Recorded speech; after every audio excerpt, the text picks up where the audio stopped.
ನಮಸ್ತೆ. ಜ್ಞಾನಾಂಜಲಿ ಕಾರ್ಯಕ್ರಮಕ್ಕೆ ತಮಗೆಲ್ಲರಿಗೂ ಸುಸ್ವಾಗತ.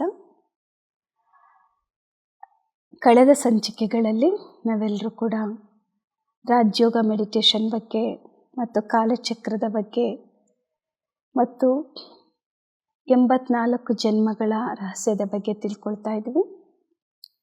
ಹಾಗೆ ಸತ್ಯುಗ ತ್ರೇತಾಯುಗದ ಬಗ್ಗೆ ಎಂಥ ಸುಂದರವಾದ ಯುಗಗಳು ಅಂತ ಅರ್ಥ ಮಾಡ್ಕೊಂಡ್ವಿ. ಆ ಸುಂದರವಾದ ಯುಗಗಳಲ್ಲಿ ಅಂದರೆ ಸತ್ಯುಗ ಮತ್ತು ತ್ರೇತಾಯುಗ ಸುಖಧಾಮದಲ್ಲಿ ನಾವೆಲ್ಲರೂ ಬರೋದಕ್ಕೆ ಕ್ವಾಲಿಫೈಡ್ ಆಗಬೇಕು ಅಥವಾ ಅರ್ಹರಾಗಬೇಕು. ಭಗವಂತನನ್ನು ಸ್ಮರಿಸಿ ಅಥವಾ ರಾಜಯೋಗ ಮೆಡಿಟೇಷನನ್ನು ಅಭ್ಯಾಸ ಮಾಡಿ ಅವರು ಕಲಿಸುವಂತಹ ದಿವ್ಯ ಗುಣಗಳನ್ನು ನಮ್ಮ ಜೀವನದಲ್ಲಿ ಅಳವಡಿಸ್ಕೊಂಡು ಎಲ್ಲರಿಗೂ ಕೂಡ ಅದನ್ನು ಹಂಚುತ್ತಾ ಹೋಗುವಂಥದ್ದು, ಅಂದರೆ ಅವರ ಜೀವನದಲ್ಲೂ ಕೂಡ ಸದ್ಗುಣಗಳನ್ನು ತರುವಂಥದ್ದು. ಅದಕ್ಕೆ ನಾವೆಲ್ಲರೂ ಕೂಡ ಇನ್ಸ್ಪಿರೇಷನನ್ನು ಮಾಡುವಂಥದ್ದು. ಹಾಗೆ ನಾವು ಕಳೆದ ಸಂಚಿಕೆಯಲ್ಲಿ ಯಾವುದು ದುಃಖಧಾಮ, ದ್ವಾಪರ ಯುಗ ಮತ್ತು ಕಲಿಯುಗದ ಬಗ್ಗೆ ತಿಳ್ಕೊಳ್ತಾ ಇದ್ವಿ. ಸೊ ದ್ವಾಪರ ಯುಗ ಯಾವುದು 21, ಕಲಿಯುಗ 42 ಜನ್ಮ ಆಗಿದೆ. ಸೊ 63 ಜನ್ಮದ್ದು 63 ಜನ್ಮಗಳ ಪಾಪದ ಹೊರೆಯನ್ನು ಕಳ್ಕೊಳ್ಳುವಂಥದ್ದು. ಸೊ ದ್ವಾಪರ ಯುಗದಲ್ಲಿ ನಾವು ಮೂರ್ತಿಯನ್ನು ಪೂಜೆ ಶುರು ಮಾಡಿದ್ವಿ. ಫಸ್ಟು ಅವ್ಯಭಿಚಾರಿ ಶಿವನ ಪೂಜೆ, ನಂತರ ಮೂರ್ತಿಗಳ ಪೂಜೆ, ನಂತರ ಗಿಡ ಮರ ಪ್ರತಿಯೊಂದನ್ನು ಕೂಡ ಪೂಜಿಸೋದಕ್ಕೆ ಶುರು ಮಾಡಿದರು. ಸೊ ಆ್ಯಕ್ಚುಲಿ ಭಗವಂತ ಯಾರು ಅನ್ನುವಂತಹ ಸ್ಪಷ್ಟ ಅರಿವು ನಮಗೆ ತಿಳಿಯುವಂಥದ್ದೇನೆ ಸಂಗಮ ಯುಗದಲ್ಲಿ. ಸಾಕ್ಷಾತ್ ಪರಮಾತ್ಮ, ಪರಂಜ್ಯೋತಿ ನಿರಾಕಾರ ಪರಮಾತ್ಮ ಪ್ರಜಾಪಿತ ಬ್ರಹ್ಮರವರ ಶರೀರದ ಮೂಲಕ ಬಂದು ನಮಗೆ ಜ್ಞಾನವನ್ನು ತಿಳಿಸಿರುವಂಥದ್ದು. ಸೊ ಅವರ ಮೂಲಕ ತಿಳಿಸಿರುವಂತಹ ಜ್ಞಾನದ ಮೂಲಕ ನಮಗೆ ಭಗವಂತ ಯಾರು, ಅವರು ಎಲ್ಲಿದ್ದಾರೆ, ಅವ್ರು ಹೇಗಿದ್ದಾರೆ, ಅವ್ರು ಯಾವ ರೀತಿ ಜ್ಞಾನ ತಿಳಿಸ್ಕೊಡ್ತಾರೆ ಅನ್ನುವಂಥದ್ದು ನಮಗೆ ಅರ್ಥ ಆಗುತ್ತೆ. ಸೊ ಸಂಗಮ ಯುಗದಲ್ಲಿ 1 ಜನ್ಮ, ಇದಕ್ಕೆ ಹೇಳ್ತಾರೆ ಪುನರ್ಜನ್ಮ. ಸೊ ಹಾಗಾಗಿ ಟೋಟಲಿ ಎಷ್ಟು ಜನ್ಮ ಆಯಿತು? 84. ಸತ್ಯುಗದಲ್ಲಿ 8, ತ್ರೇತಾದಲ್ಲಿ 12, 12 8 20 ಆಯಿತು. ಸಂಗಮ ಯುಗದಲ್ಲಿ 1 ಅಂದರೆ 21 ಜನ್ಮ. ಟೋಟಲಿ ಪರಮಾತ್ಮ ನಮಗೆ 21 ಜನ್ಮಕ್ಕೆ ಆಸ್ತಿಯನ್ನು ಕೊಡ್ತಿದ್ದಾರೆ. 21 ಜನ್ಮ ನಾವು ಸಂಪೂರ್ಣ ಸುಖ, ಶಾಂತಿ, ನೆಮ್ಮದಿ, ಪವಿತ್ರತೆಯ ಜೀವನ, ಆರೋಗ್ಯಕರವಾದಂಥ ಜೀವನವನ್ನು ನಡೆಸುವಂಥದ್ದು. ಇನ್ನು 63 ಜನ್ಮ ಏನಿದೆ, ದ್ವಾಪರದಲ್ಲಿ 21, ಕಲಿಯುಗದಲ್ಲಿ 42, ಈ 63 ಜನ್ಮಗಳ ಪಾಪದ ಹೊರೆಯನ್ನು ಈ ಸಂಗಮ ಯುಗದಲ್ಲಿ ಶಿವ ತಂದೆಯನ್ನು ಎಷ್ಟು ನಾವು ನೆನಪು ಮಾಡ್ತೀವಿ, ಅಂದರೆ ಎಷ್ಟು ರಾಜಯೋಗ ಮೆಡಿಟೇಷನನ್ನು ಅಭ್ಯಾಸ ಮಾಡ್ತೀವಿ, ಅಷ್ಟು 63 ಜನ್ಮಗಳ ಪಾಪದ ಹೊರೆಯನ್ನು ಕಳ್ಕೊಳ್ತೀವಿ. ಅದು ನಾಶ ಆಗ್ತಾ ಹೋಗುತ್ತೆ, ಆತ್ಮ ಪವಿತ್ರ ಆಗ್ತಾ ಹೋಗುತ್ತೆ.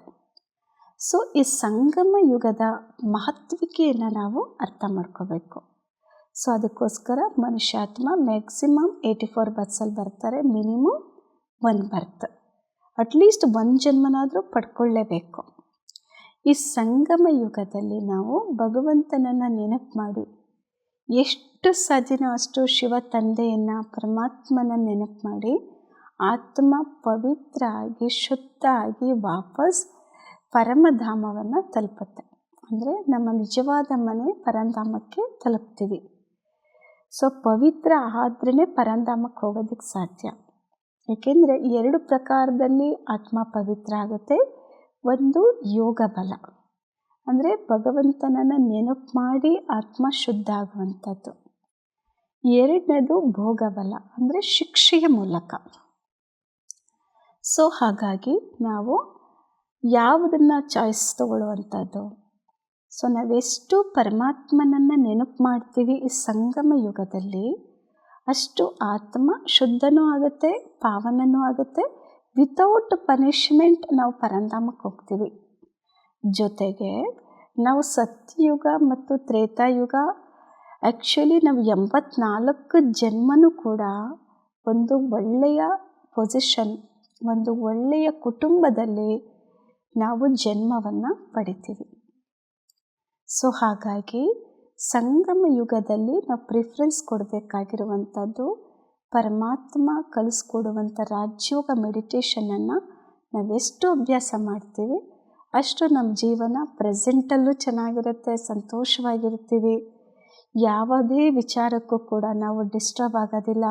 ಬರುವಂಥ ಪರಿಸ್ಥಿತಿಗಳನ್ನು ನಾವು ಫೇಸ್ ಮಾಡ್ತಾ ಹೋಗ್ತೀವಿ, ಯಾವುದಕ್ಕೂ ಭಯ ಪಡೋದಿಲ್ಲ. ಏಕೆಂದರೆ ಸಾಕ್ಷಾತ್ ಭಗವಂತನ ಜೊತೆ ಇರುವಂತಹ ಅಮೂಲ್ಯವಾದ ಕ್ಷಣಗಳು ಕೇವಲ ಈ ಸಂಗಮ ಯುಗ ಮಾತ್ರ ಆಗಿದೆ.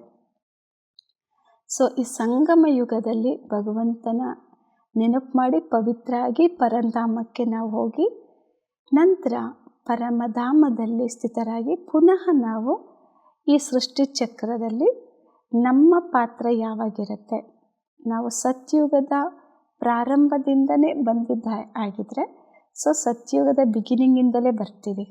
ದೇವತಾ ಪಾತ್ರವನ್ನು ನಾವು ಸಂಸ್ಕಾರ ಮಾಡಿಕೊಂಡಿದ್ರೆ ಈ ಸಂಗಮ ಯುಗದಲ್ಲಿ ಒಂದು ಒಳ್ಳೆಯ ಸಾಧನೆಯನ್ನು ಮಾಡಿದ್ದೇ ಆಗಿದ್ರೆ ಪರಂಧಾಮಕ್ಕೆ ಹೋಗಿ ಪುನಃ ಸತ್ಯುಗದ ಬಿಗಿನಿಂಗಲ್ಲಿ ಕೃಷ್ಣನ ಜೊತೆಯಲ್ಲಿ ಬರುವಂಥ ನಾವು ಆತ್ಮಗಳಾಗ್ತೀವಿ.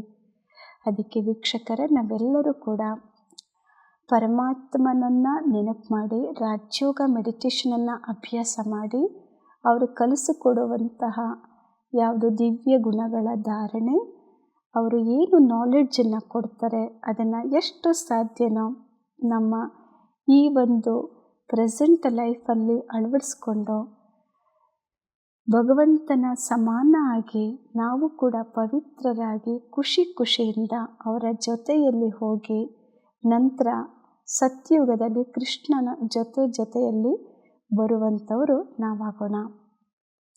ಅದಕ್ಕೋಸ್ಕರ ಈ ಸಂಗಮ ಯುಗದ ಮಹತ್ವಿಕೆಯನ್ನು ನಾವು ಅರ್ಥ ಮಾಡ್ಕೊಳ್ಳೋಣ. ಸೊ ಈ ಸಂಗಮ ಯುಗದಲ್ಲಿ ನಾವು ಪರಮಾತ್ಮ ಏನು ಬ್ರಹ್ಮರವರ ಶರೀರದ ಮೂಲಕ ಅವತರಿತರಾದರು, ಅವರ ಮೂಲಕ ಏನು ನಮಗೆ ನಾಲೆಡ್ಜನ್ನು ಕೊಟ್ಟಿದ್ದಾರೆ ಅದನ್ನು ನಾವು ಸರಿಯಾಗಿ ಅರ್ಥ ಮಾಡ್ಕೊಳ್ಳೋಣ. ಏಕೆಂದರೆ 5000 ವರ್ಷಕ್ಕೆ ನಾವು ಈಗ ಸಂಪಾದನೆ ಮಾಡ್ಕೊಳ್ತಾ ಇದ್ದೀವಿ. ನಮ್ಮ ಆತ್ಮಗಳು, ನಮ್ಮ ಆತ್ಮದಲ್ಲಿ ಏನು ಮನಸ್ಸು ಬುದ್ಧಿ ಸಂಸ್ಕಾರ ಇದೆ ನನ್ನ ಆತ್ಮದಲ್ಲಿ, ಆ ಸಂಸ್ಕಾರದಲ್ಲಿ ನನ್ನ ಆತ್ಮ ಪ್ರತಿಯೊಂದು ಜನ್ಮದಲ್ಲಿ ಏನೇನು ಮಾಡ್ತೀನಿ ಎಲ್ಲವೂ ಕೂಡ ರೆಕಾರ್ಡ್ ಆಗ್ತಾ ಹೋಗುತ್ತೆ. ಈ ಜನ್ಮದಲ್ಲಿ ನಾನು ಏನೇನು ಮಾಡ್ತೀನಿ ಅದೆಲ್ಲವೂ ಕೂಡ ಸಂಸ್ಕಾರದಲ್ಲಿ ರೆಕಾರ್ಡ್ ಆಗುತ್ತೆ.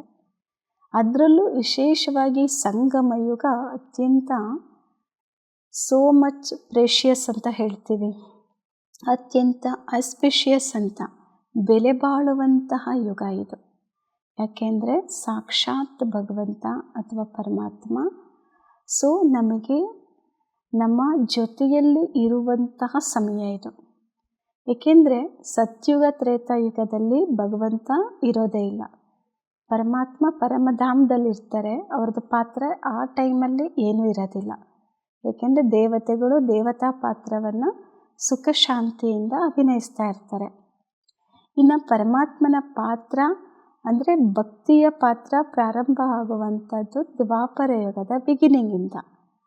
ಸೊ ದ್ವಾಪರದಲ್ಲಿ ನಾವೇನು ಭಕ್ತಿ ಮಾಡಿದ್ವಿ ಬಿಗಿನಿಂಗಿಂದ, ಸೊ 60 ದ್ವಾಪರದಲ್ಲಿ 21, ಕಲಿಯುಗದ 42 ಅಂದರೆ 63 ಜನ್ಮಗಳ ಭಕ್ತಿಯ ಫಲವನ್ನು ನಾವೇನು ಭಗವಂತನಿಗೋಸ್ಕರ ಕಷ್ಟಪಟ್ವಿ, ಅವರೆಲ್ಲಿದ್ದಾರೆ, ಯಾವ ರೀತಿ ಇದ್ದಾರೆ, ಎಷ್ಟು ಭಕ್ತಿಗೋಸ್ಕರ ಶ್ರಮವನ್ನು ಪಟ್ವಿ, ಆ ಶ್ರಮದ ಫಲನೇ ಈ ಸಂಗಮ ಯುಗದಲ್ಲಿ ಸಾಕ್ಷಾತ್ ಪರಮಾತ್ಮನೇ ನಮಗೆ ಸಿಕ್ಕಿದ್ದಾರೆ. ಈ ಸಂಗಮ ಯುಗದಲ್ಲಿ ಭಗವಂತ ಸಿಕ್ಕಿದ್ದಾರೆ ಅಂತ ಅಂದರೆ ನಮ್ಮಂತಹ ಭಾಗ್ಯಶಾಲಿಗಳು ಅಥವಾ ಅದೃಷ್ಟಶಾಲಿಗಳು ಮತ್ತಾರೂ ಇಲ್ಲ. ಯಾವುದೇ ಶರೀರಧಾರಿಗಳು ಸದಾಕಾಲ ನಮಗೆ ಸೆಕ್ಯೂರಿಟಿ ಕೊಡೋದಕ್ಕೆ ಸಾಧ್ಯನೇ ಇಲ್ಲ, ಅಥವಾ ಸದಾಕಾಲ ನಮ್ಮನ್ನು ಸೇಫ್ಟಿಯಾಗಿಡೋದಕ್ಕೆ ಸಾಧ್ಯ ಇಲ್ಲ.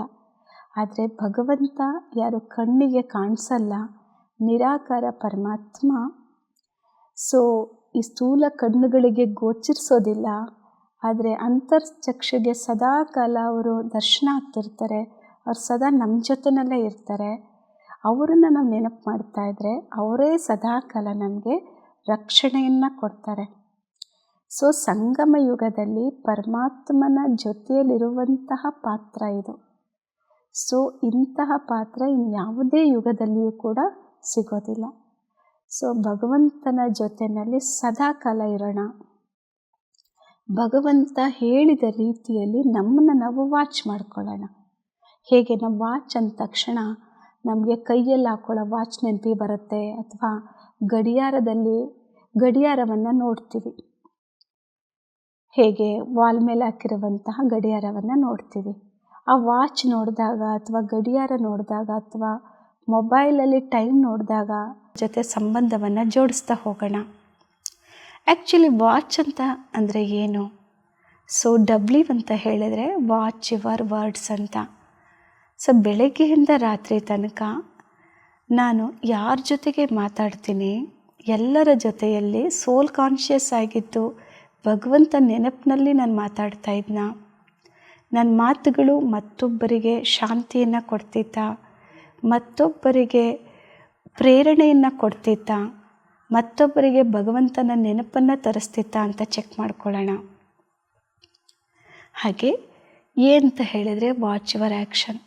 ನಾವು ಯಾವುದೇ ಕೆಲಸ ಮಾಡಬೇಕಾದ್ರೂ ಕೂಡ ಸೋಲ್ ಕಾನ್ಷಿಯಸ್ಸಲ್ಲಿದ್ದು, ಆತ್ಮದ ಸ್ಥಿತಿಯಲ್ಲಿದ್ದು, ಪರಮಾತ್ಮನ ನೆನಪಿನಲ್ಲಿ ಪ್ರತಿಯೊಂದು ಕಾರ್ಯವನ್ನು ಮಾಡ್ತಾ ಹೋಗೋಣ.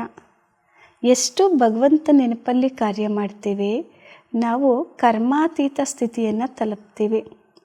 ಅಂದರೆ ಕರ್ಮದ ಫಲ ಏನಿದೆ ಅದನ್ನು ನಾವು ಬಯಸೋದಿಲ್ಲ. ಕರ್ಮದಿಂದ ಅತೀತರಾಗಿರ್ತೀವಿ. ಶ್ರೇಷ್ಠ ಕರ್ಮವನ್ನು ಭಗವಂತ ನೆನಪಲ್ಲಿ ಮಾಡ್ತೀವಿ, ನಂತರ ನಾವು ಅದರಿಂದ ಡಿಟ್ಯಾಚ್ ಆಗಿಬಿಡ್ತೀವಿ. ನಂತರ ಅಂದರೆ ವಾಚ್ ಯುವರ್ ಥಾಟ್ಸ್. ಏಕೆಂದರೆ ನಮ್ಮ ಆಲೋಚನೆಗಳೇನಿದೆ ಅದು ನಮ್ಮ ಶಬ್ದಗಳಲ್ಲಿ ಬರುತ್ತೆ. ಏಕೆಂದರೆ ತಾವು ಕೇಳಿರ್ಬೋದು, watch your thoughts they become your words ಅಂತ. Watch your words they become your actions. Watch your actions they become your habit. And watch your habit they become your destiny ಅಂತ. ಹಾಗಾಗಿ ನನ್ನ ಥಾಟ್ಸ್ ಅಥವಾ ಆಲೋಚನೆಗಳು ಬೀಜದ ಥರ, ಅದನ್ನು ನಾವು ಸರಿ ಮಾಡ್ಕೋಬೇಕು. ಈ ಸಂಗಮ ಯುಗದಲ್ಲಿ ಎಷ್ಟು ಸಾಧ್ಯನೋ ಅಷ್ಟು ಪರಮಾತ್ಮ ಕೊಡುವಂಥ ಸ್ಪಿರಿಚುವಲ್ ಇನ್ಪುಟ್ಸ್ ಏನಿದೆ ಅಥವಾ ಆಧ್ಯಾತ್ಮಿಕ ವಿಚಾರಗಳೇನಿದೆ ಅದನ್ನೇ ಚಿಂತನೆಯನ್ನು ಮಾಡ್ತಾ ಹೋಗಬೇಕು. ಅವರ ಮಹಾವಾಕ್ಯಗಳನ್ನೇ ನಮ್ಮ ಜೀವನದಲ್ಲಿ ವಿಚಾರ ಮಾಡ್ತಾ ಇರಬೇಕು. ಅದು ನಮ್ಮ ಜೀವನದಲ್ಲಿ ಕಾಣಿಸ್ಬೇಕು. ನಂತರ ವಾಚ್ ಯುವರ್ ಕ್ಯಾರೆಕ್ಟರ್ ಅಥವಾ ಚಿಯರ್ಫುಲ್ನೆಸ್. ಹಾಗೆ ಭಗವಂತನಲ್ಲಿ ಏನು ಸದ್ಗುಣಗಳು ತುಂಬಿದೆ, ಎಲ್ಲ ಗುಣಗಳ ಸಾಗರ ಆಗಿದ್ದಾರೆ, ನಮ್ಮನ್ನು ನೋಡಿದರೂ ಕೂಡ ಆ ಕ್ಯಾರೆಕ್ಟರ್ಸ್ ಕಾಣಬೇಕು. ನಮ್ಮ ಮುಖದಲ್ಲಿ ಆ ಒಂದು ಹರ್ಷಿತ ಮುಖತೆ, ಪ್ರಶಾಂತತೆ, ಶಾಂತತೆ, ಸಹನಶೀಲತೆ ಎಲ್ಲ ಸದ್ಗುಣಗಳ ಮೂರ್ತಿಗಳಾಗಿರಬೇಕು. ನಮ್ಮ ಚೆಹರೆಯಲ್ಲೂ ಕಾಣಬೇಕು, ನಮ್ಮ ಚಲನೆಯಲ್ಲೂ ಅದು ಕಾಣಿಸ್ಬೇಕು. ನಂತರ ವಾಚ್ ಯುವರ್ ಹಾಲಿಸ್ಟಿಕ್ ಹೆಲ್ತ್ ಅಂತ. ಸೊ ಪರಮಾತ್ಮನ ನೆನಪಿನಲ್ಲಿದ್ದಾಗ ನಮ್ಮ ಸಂಪೂರ್ಣ ಆರೋಗ್ಯ ಇದ್ದೇ ಇರುತ್ತೆ. ಶರೀರನೂ ಆರೋಗ್ಯವಾಗಿದೆಯಾ ಅಂತ ನೋಡ್ಕೊಳ್ಬೇಕು. ನಂತರ ಮನಸ್ಸು ಕೂಡ ಸದಾಕಾಲ ಶಾಂತವಾಗಿ ಸ್ಟೇಬಲ್ ಆಗಿದೆಯಾ, ಕಂಫರ್ಟಬಲ್ ಆಗಿದೆಯಾ, ಪ್ರಶಾಂತವಾಗಿದೆಯಾ ಅಂತ ಚೆಕ್ ಮಾಡ್ಕೋಬೇಕು. ಖುಷಿಯಾಗಿದೆಯಾ. ಹಾಗೆ ಸಂಬಂಧಗಳು, ಯಾವುದೇ ಸಂಬಂಧಗಳಲ್ಲಿ ಕ್ಲಾಶಸ್ ಇರಬಾರ್ದು, ಸಾಮರಸ್ಯವಾಗಿರಬೇಕು. ಹಾಗೆಯೇ ಪರಮಾತ್ಮನ ಒಂದು ಅವೇರ್ನೆಸ್, ಯಾವುದು ಸ್ಪಿರಿಚುವಲ್ ಹೆಲ್ತ್ ಕೂಡ ಇರುವಂಥದ್ದು. ಅದು ಆತ್ಮದ ಬಗ್ಗೆ ಇರ್ಬೋದು, ಪರಮಾತ್ಮನ ಬಗ್ಗೆ ಇರ್ಬೋದು, ಮತ್ತು ಕರ್ಮ ಫಿಲಾಸಫಿನೂ ಕೂಡ ಸರಿಯಾದ ರೀತಿಯಲ್ಲಿ ತಿಳ್ಕೊಂಡಿರಬೇಕು. ಏಕೆಂದರೆ ವೆರಿ ಇಂಪಾರ್ಟೆಂಟ್ ಕರ್ಮ ಫಿಲಾಸಫಿ.